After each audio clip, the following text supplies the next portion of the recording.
Good day everyone, I am Christine G. Narlarong and I will be going to discuss the earthquake with you. Can earthquake be predicted? Come, let me tell you about earthquake. Earthquakes are among the most common natural disasters in the world. The ground begins to quake from one second to the next, sometimes destroying entire towns. But what exactly causes an earthquake? Let's rewind.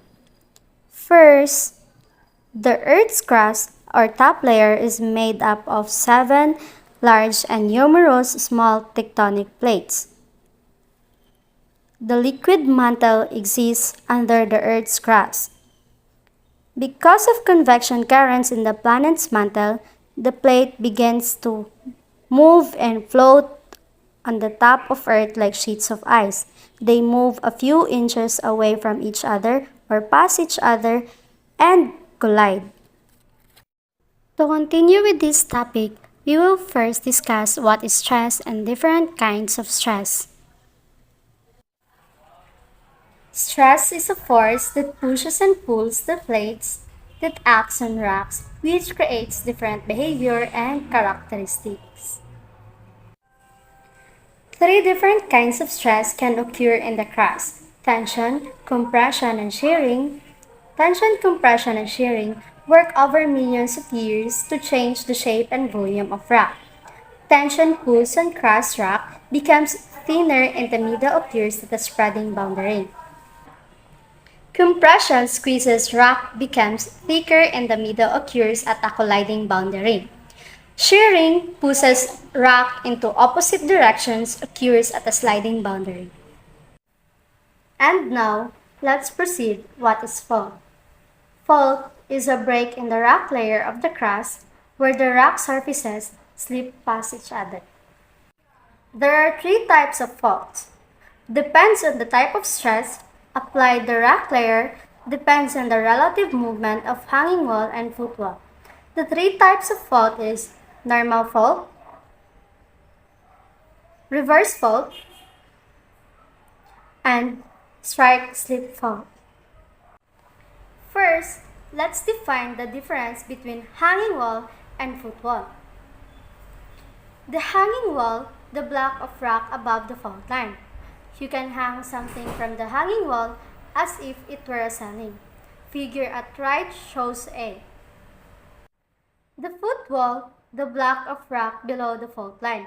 You can walk on as if it were the floor below you. Figure at right shows B. And now, let's discuss the difference between the normal fault, reverse fault, and strike slip fault. The normal fault is a deep slip fault in which the block above the fault has moved downward relative to the block below. This type of faulting occurs in response to extension and is often observed in the western United States. A reverse fault, in which one of the side of the fault, the hanging wall moves up and over the other side the footwall. This movement is caused by compression and it's common at tectonic plate boundaries. A strike slip faults are vertical or nearly vertical fractures where the blocks have mostly moved horizontally. If the block opposite an observer looking across the fault moves to the left, the slip style is termed left lateral. If the block moves to the right, the motion is termed right lateral. And now, let's proceed of what is the anatomy of an earthquake. First is the focus or hypocenter. The focus is the place inside Earth's crust where an earthquake originates. The point on the Earth's surface directly above the focus is the hypocenter. Second, the epicenter. The epicenter is the location on the Earth's surface that marks where the earthquake was initiated. It is not the actual location of the earthquake, but rather the superposition onto the surface. Third is the seismic waves, vibration that move out from the focus in all directions. What is the seismic waves? Seismic waves is the vibrations produced during an earthquake. There are two broad classes of seismic waves, the body waves and the surface waves. Let's define first the body waves. The body waves travel within the body of the Earth. They include P or primary waves and S or secondary waves. The P waves or primary waves cause the ground to compress and expand, that is to move back and forth in the direction of travel and fastest moving of all waves and the first detected by seismographs. S waves or secondary waves are shear waves that travel at a slower rate and are not able to pass through liquids that do not possess shear strength. Let's define the surface waves. The surface waves that radiate from the earthquake's epicenter and travel along the surface of Earth or along boundary between layers within Earth. They include L or love waves and Rayleigh or R waves. The L waves or love waves is a type of surface seismic wave that causes horizontal shifting of the Earth during an earthquake and side-to-side movement.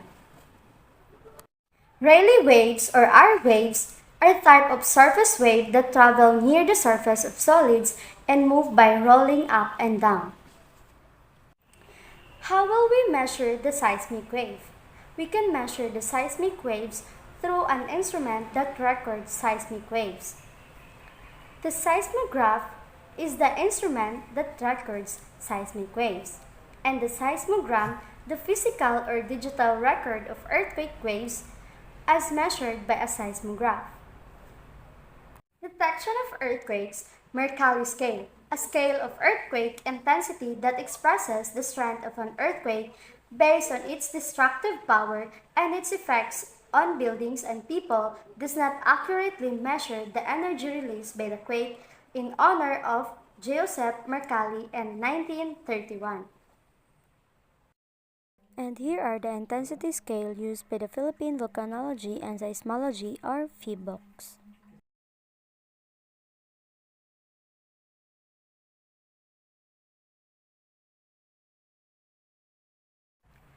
Richter scale, a scale of earthquake magnitude that expresses the amount of energy released calculated from the amplitude of the largest body waves on a standardized seismograph. Although not a precise measure of earthquake energy devised by Charles Richter, Richter scale, most used scale, each number represents a magnitude 10 times greater than previous number. Example, magnitude 6 is 10 times stronger than magnitude 5. And here are the earthquake preparedness.